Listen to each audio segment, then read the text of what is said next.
성도 여러분, 좋은 아침입니다. 오늘 우리에게 주시는 하나님의 말씀은 신명기 33장 1절로부터 5절입니다. 하나님의 사람 모세가 죽기 전에 이스라엘 자손을 위하여 축복함이 이러하니라.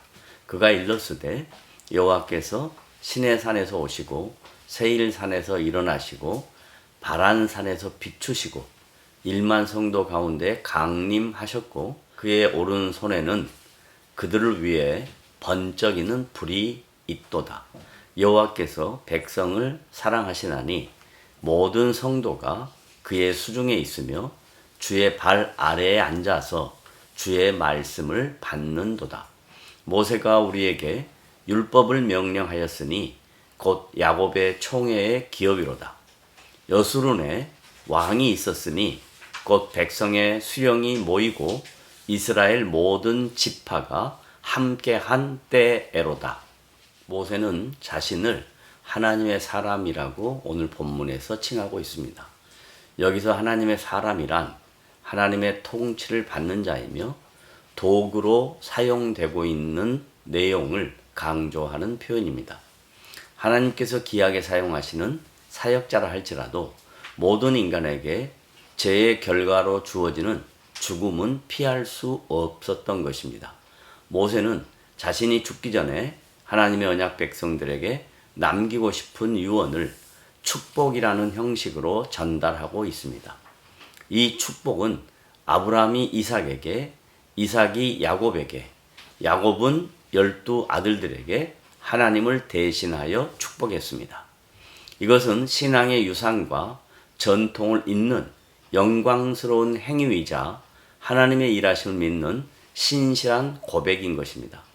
오늘 본문 2절에서 모세는 하나님의 구속 행위를 인격적인 행동의 동사로 묘사하고 있습니다. 그 동사는 오시고, 일어나시고, 비추시고, 강림하셨고 라는 행위를 표현하는 동사들은 그분의 일하심과 역사하심과 통치하심과 섭리하심이 역사 속에 내재하고 있다는 것을 강조하고 있는 내용입니다. 시내산이란 장소와 세일산과 바란산에 임하신 것은 실존적인 장소를 지칭하면서 하나님의 실존적 임재를 드러내는 것입니다. 또한 1만 성도 가운데 강림하셨다라는 것은 모든 언약 백성들에게 하나님께서 스스로 나타나셨다는 것입니다. 뿐만 아니라 오른손에라는 표현은 하나님의 완전하신 능력과 거룩한 임재를 지칭하는 것입니다.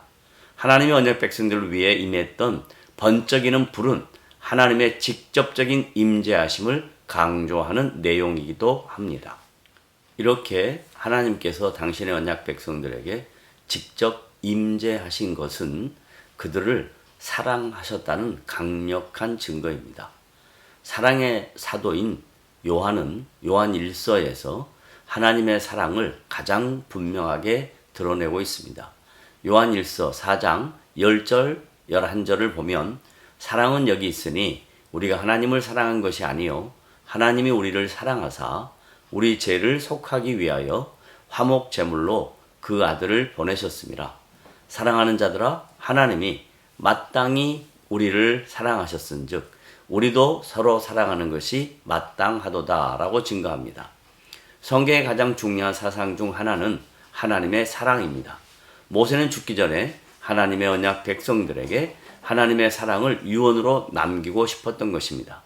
그러므로 하나님께서 모든 성도들에게 당부하며 격려하시는 것은 서로 사랑하라는 것입니다. 이것이 신앙인에게 가장 중요한 행동 양식이며 신자의 삶의 규범이라고 강조하고 있습니다.